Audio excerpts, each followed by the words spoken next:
Assalamualaikum warahmatullahi wabarakatuh. Alhamdulillah, alhamdulillahilladzi hadana lihadza wa ma kunna linahtadiya laula an hadana Allah. Ashhadu an la ilaha illallah wa ashhadu anna sayyidana Muhammadan abduhu wa rasuluh la nabiyya ba'da. Qala Allah subhanahu wa ta'ala fil Qur'anil Karim, a'udzu billahi minasy syaithanir rajim. Bismillahirrahmanirrahim. Ya ayyuhan nasu qad ja'atkum maw'idhatun min rabbikum wa shifaa'un lima fis suduri wa hudaw wa rahmatun lil mu'minin. Shadaqallahul azim. Amma ba'd. Selaku langkah yang pertama dan yang paling utama, marilah sama-sama kita panjatkan puji kehadirat Allah subhanahu wa ta'ala, yang mana oleh Allah yang telah memberikan kita sehat badan, waras pikiran, sehingga dapat berkumpul pada tempat yang berbahagia ini. Salawat bermahkotakan salam, marilah sama-sama kita anugerahkan kepada seorang revolusi Islam sedunia yang bertitel sebagai titel Habibullah, yang berpangkat sebagai pangkat Rasulullah. Siapakah beliau? Beliau tak lain dan tak bukan hanyalah Habibana wa Nabiyana Muhammad sallallahu alaihi wasallam. Dan salawat bermahkotakan salam tidak lupa kepada al dan sahabat beliau sekalian yang seiring bahu sa'yun langkah dalam mempertegakkan kalimatul haq, la ilaha illallah Muhammadur Rasulullah. Kata-kata ta'zimul ikram yang mulia kepada seluruh rais am YPI Darussaada Aceh, dan kata-kata ta'zimul ikram yang terhormat kepada Dewan Hakim yang arif lagi bijaksana, dan kata-kata ta'zimul ikram yang teristimewa kepada seluruh santriwan kaum muslimin dan muslimat yang saya banggakan. Ma'asyiral muslimin wal jumratul mu'minin rahimakumullah. Napoleon, seorang orientalis berkebangsaan Prancis, mengatakan, "The principle of Quran with the law of tracking can lead men to happiness." Al-Quran merupakan prinsip dan satu-satunya kitab suci yang dapat menghantarkan manusia kepada kepelawanan indah bahagia. Ungkapan tersebut hadirin mengisyaratkan kepada kita bahwa Al-Quran laksana lampu penerang hati dalam menembus lika-liku perjuangan yang panjang membentang. Al-Quran laksana benteng yang kokoh dalam menghancurkan tipuan dan godaan syaitan.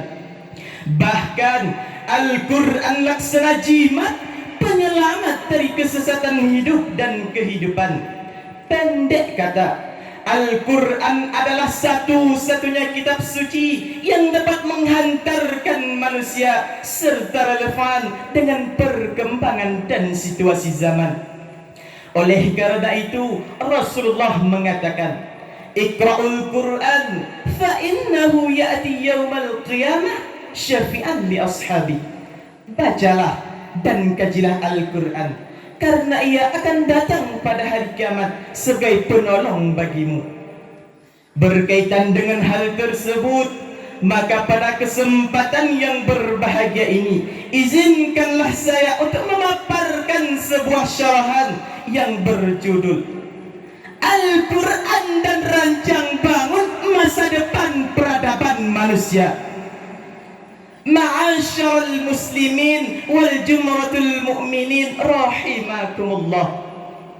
Sebagaimana firman Allah dalam surah Yunus ayat 57 yang berbunyi, A'udzu billahi minasy syaithanir rajim. Bismillahirrahmanirrahim. Ya ayyuhan nas qad ja'atkum maw'izatun min rabbikum wa shifaa'un lima fis suduri wa hudan wa rahmatun lil mu'minin.